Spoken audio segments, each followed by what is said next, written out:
हुआ है कि शकुंतला एक बेटी है, हिंदू बेटी है शकुंतला, माधोराव जो बनारस के पुजारी हैं उनकी बेटी है शकुंतला। उसका वाक़या ख़ास तौर पर जिक्र किया गया। शकुंतला के ऊपर एक मुस्लिम कमांडर थे, उसकी नज़र थी, बुरी नज़र थी। तो उनके बाप माधोराव को कहा कि शकुंतला मुझको दे दो।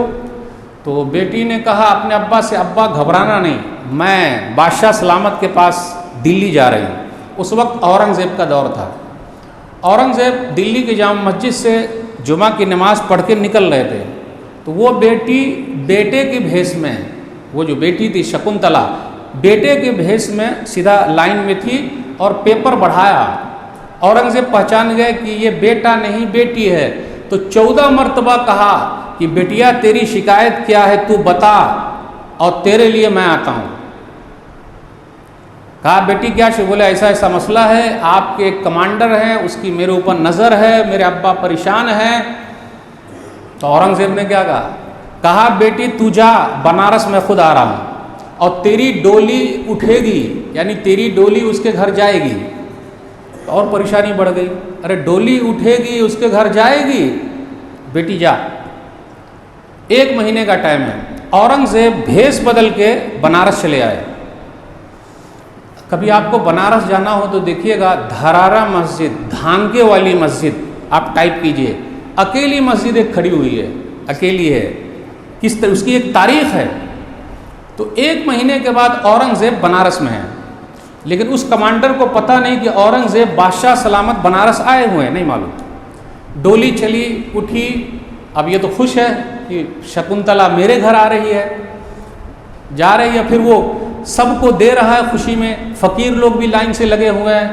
तो औरंगज़ेब बादशाह सलामत बस एक कंबल ओढ़ लिए और उसके बाद लाइन में लग गए, सबको दिया। जैसे इनकी बारी आई और उस कमांडर ने कहा भीख लीजिए, खुशी के मारे कहा मैं वो फ़कीर हूँ, फेंक के भीख नहीं लेता हूँ, भीख अगर देना हो तो हाथ में दे। अरे ये कैसा फ़कीर है, हाथ में मांग रहा है। तो खुशी के मारे उसने हाथ ही में दे दिया। उसको क्या मालूम बुद्धू को कि ये हाथ में काहे मांग रहा है। जैसे हाथ में दिया, हाथ पकड़ लिया और अपना चेहरा खोल दिया, देख ले मैं कौन हूँ।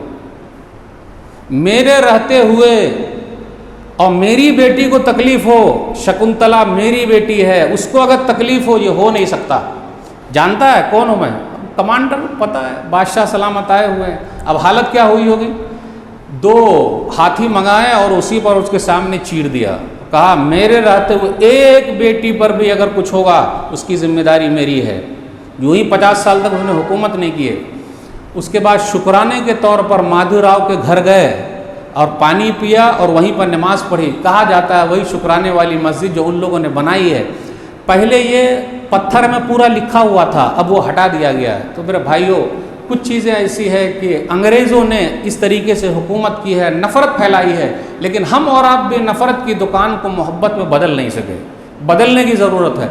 ये डॉक्टर राम पुनियानी नफ़रत की दुकान को मोहब्बत में बदल रहे हैं। अब कितने लोगों से पूछते हैं आप ही बताइए, इस्लाम तलवार के ज़रिए फैला, ये कैसे होगा भाई? घोड़े पर अगर सवार होंगे, एक हाथ में तलवार और एक हाथ में घोड़े की जीन, तो चलेंगे कैसे? क्या हालत होगी? घोड़ा पकड़ेंगे या क्या करेंगे?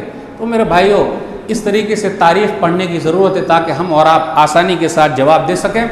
अब आइए हम चलते हैं कि अब